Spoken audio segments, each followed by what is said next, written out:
Mister বিন তার অভিনয় দিয়ে সারা বিশ্বে তুমুল জনপ্রিয়তা অর্জন করেছেন। 1990 সালে টেলিভিশন সিরিজ মিস্টার বিন প্রচার শুরু হয়েছিল, যার প্রধান ভূমিকায় অভিনয় করে তিনি বিখ্যাত হয়েছেন। সিরিজটি এত বেশি জনপ্রিয় হয়েছিল যে একটি পর্ব টিভিতে গড়ে 20 মিলিয়ন মানুষকে আকৃষ্ট করেছিল। অবিশ্বাস্য হলেও সত্য, মিস্টার বিনের আড়ালে তার আসল নাম অনেকের কাছেই অজানা। তার অভিনয় সারা বিশ্বকে হাসালেও শৈশব থেকে তার ব্যক্তিগত জীবন মোটেও সুখকর ছিল না, কারণ ছোটবেলা থেকেই তার কথা বলার অক্ষমতা ছিল। এটি তাকে তার শৈশব এবং তার কর্মজীবনের শুরুতে বেশ ভুগিয়েছে। তাকে দেখে লোকে তাচ্ছিল্য করেছে। এছাড়াও তার বাবা ছিলেন একজন কৃষক। ছোটবেলায় অভাবের মধ্যে কেটেছিল তার জীবন। তিনি ছোটবেলায় কখনো কমেডিয়ান হতে চাননি, কিন্তু সকল বাধা পেরিয়ে আজ তিনি একজন সফল ব্যক্তি। কিন্তু মিস্টার বিন এই জায়গায় কিভাবে এলেন, কিভাবে তার জীবনের শুরুটা হয়েছিল? চলুন মায়াবী দুনিয়ার আজকের পর্বে মিস্টার বিনের জীবনের অজানা ইতিহাস সম্পর্কে বিস্তারিত জেনে আসা যাক। তার আগে আমার চ্যানেলটিকে সাবস্ক্রাইব করুন, ভিডিও ভালো লাগলে লাইক করুন এবং অন্যকে জানাতে শেয়ার করুন। আপনার মহামূল্যবান মতামত জানাতে কমেন্ট করুন।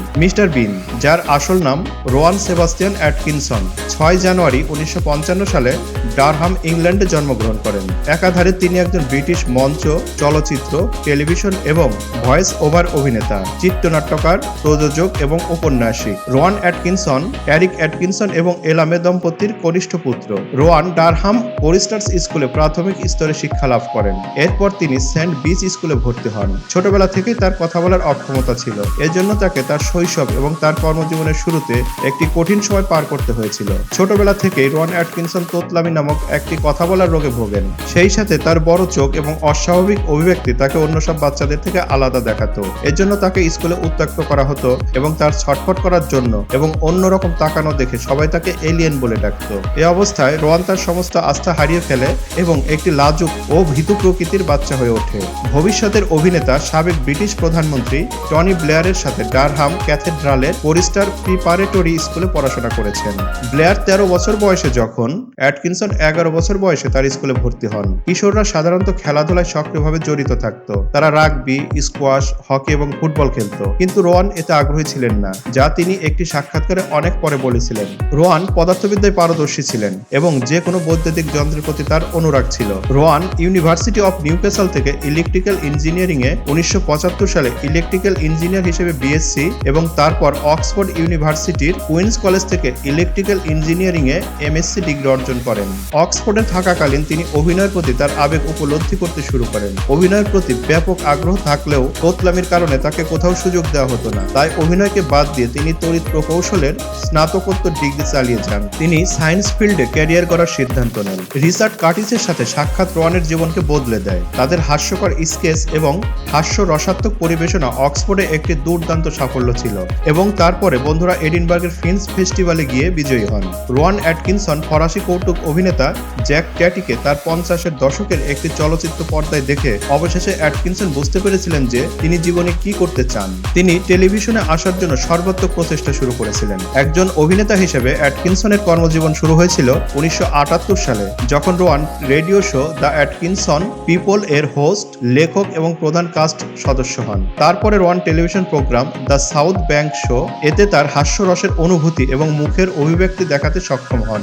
ব্রিটেনে রোয়ানের জনপ্রিয়তা শুরু হয়েছিল sketch show not the 9 o'clock নিউজে একটি বৈশিষ্ট্যযুক্ত অনুষ্ঠানের মাধ্যমে, যা তাকে আন্তর্জাতিক সাফল্য এনে দেয়। কার্টিসের সাথে তিনি পর্দায় অনেক আকর্ষণীয় চরিত্র তৈরি করেছিলেন, যার মধ্যে প্রথমটি ছিল মধ্যযুগীয় রাজপুত্র ব্যঙ্গাত্মক স্নোপ ব্ল্যাক অ্যাডার, যার প্রথম পর্বগুলি 1983 সালে মুক্তি পায়। রোয়ান অ্যাটকিনসন ব্ল্যাক অ্যাডারের বেশ কয়েকটি সিজনে প্রধান ভূমিকায় অভিনয় করেছিলেন, যা প্রথমবারের জন্য 1983 সালে সম্প্রচারিত হয়েছিল এবং পরবর্তী দশক পর্যন্ত অব্যাহত ছিল। তিনি 1985 সালে লন্ডন থিয়েটারে দ্য নেটসে অভিনয় করেছিলেন। অ্যাটকিনসন বার্কলেস কার্ডের দীর্ঘকাল ধরে চলা বিজ্ঞাপনে রিচার্ড ল্যাথম নামে একজন বিপজ্জনক ত্রুটিপূর্ণ গুপ্তচর এজেন্ট হিসেবে হাজির হন এবং জনি ইংলিশ রিবনের জনি ইংলিশের ভূমিকায় অভিনয় করেন। 1989 সালে তিনি একটি নতুন চরিত্রের চেষ্টা করেছিলেন, যা তাকে বিশ্বব্যাপী খ্যাতি এনে দেয়। টেমস টিভির নববর্ষের প্রাককালে মিস্টার বিন তার প্রথম উপস্থিতি দেখান। 1990 সালে টেলিভিশন সিরিজ মিস্টার বিন প্রচার শুরু হয়েছিল, যার প্রধান ভূমিকায় অ্যাটকিনসন সারা বিশ্বে বিখ্যাত হয়েছিলেন। সিরিজটি অত্যন্ত জনপ্রিয় ছিল, যা ইউরোপ, আমেরিকা, চীন, রাশিয়া এবং অন্যান্য দেশে দেখা হয়েছিল। একটি পর্ব টিভিতে গড়ে 20 মিলিয়ন মানুষকে আকৃষ্ট করেছিল। রোয়ান 1990 সাল থেকে 1995 সাল পর্যন্ত এতে অভিনয় করেছিলেন এবং তারপরে 2007 এবং 2015 সালে পৃথক পর্বে অভিনয় করেছিলেন। 1997 সালে পূর্ণ দৈর্ঘ্য চলচ্চিত্র মিস্টার বিন মুক্তি পায় এবং 2007 সালে এর sequel mister bin on vacation একত্রে এই বৈশিষ্ট্যগুলো একজাতীয় মিস্টার বিনের একটি স্মরণীয় চিত্র তৈরি করতে সাহায্য করেছিল। দুর্বোধ্য কথাবার্তার সাথে একজন অযৌক্তিক, উদ্ভট এবং অত্যন্ত প্রতিশোধপরায়ণ মধ্যবয়সী মানুষ। মিস্টার বিন ফ্যান্টাসি সিরিজ স্কুবি-ডুতে ফ্রেডি প্রিন্স জুনিয়র এবং সারাহ মিশেল গেলার প্রধান ভূমিকায় উপস্থিত হয়েছিলেন। একই সময় তিনি হাসির মুক্তি ছবিতে অভিনয় করেছিলেন, যেখানে তিনি মার্টিন বসির চরিত্রে অভিনয় করেছিলেন। পিটার হাউ ইট পরিচালিত 2003 সালে তিনি এজেন্ট জনি ইংলিশ জেমস বন্ডের একটি কমেডি প্যারোডি ছবিতে অভিনয় করেন। ছবিটি বক্স অফিসে সফল হয় এবং অ্যাটকিনসন পুরুষ কমেডি চরিত্রে সেরা অভিনয়ের জন্য ইউরোপীয় চলচ্চিত্র পুরস্কার লাভ করেন। 2012 সালে মিস্টার বিন হিসাবে